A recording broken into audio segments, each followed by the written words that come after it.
आज प्रथम विश्व युद्ध WW1 के बारे में जानेंगे।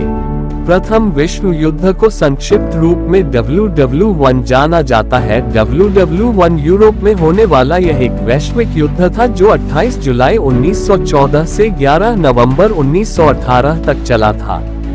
इसे महान युद्ध या सभी युद्धों को समाप्त करने वाला युद्ध के रूप में जाना जाता है। इस युद्ध ने 6 करोड़ यूरोपीय व्यक्तियों गोरों सहित 7 करोड़ से अधिक सैन्य कर्मियों को एकत्र करने का नेतृत्व किया, जो इसे इतिहास के सबसे बड़े युद्धों में से एक बनाता है।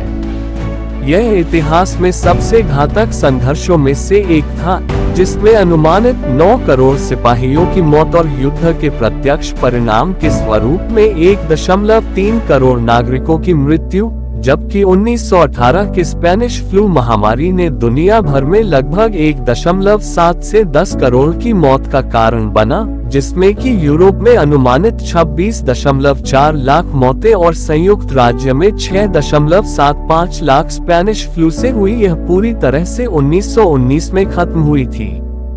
28 जून 1914 को बोस्निया के सर्ब यूगोस्लाव राष्ट्रवादी गैवरिलो प्रिंसिपल ने साराजेवो में ऑस्ट्रो हंगेरियन वारिस आर्चड्यूक फ्रांज फर्डिनेंड की हत्या कर दी गई, जिससे जुलाई में संकट पैदा हो गया।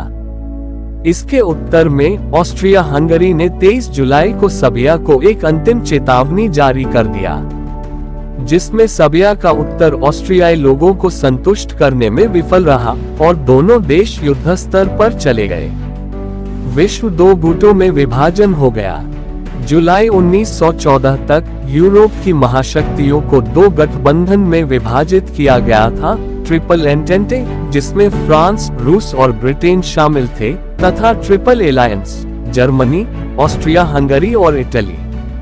ट्रिपल एलायंस की प्रकृति केवल रक्षात्मक था, जिससे इटली को अप्रैल 1915 तक युद्ध से बाहर रहने की अनुमति मिली, जब वह ऑस्ट्रिया हंगरी के साथ अपने संबंधों के बिगड़ने के बाद मित्र देशों की शक्तियों में शामिल हो गया। रूस ने सर्बिया को वापस लेने की आवश्यकता महसूस की और 28 जुलाई को ऑस्ट्रिया हंगरी के बेलग्रेड के सर्बियाई राजधानी पर गोलाबारी के बाद आंशिक रूप से एकत्रीकरण को मंजूरी दी। Thank you.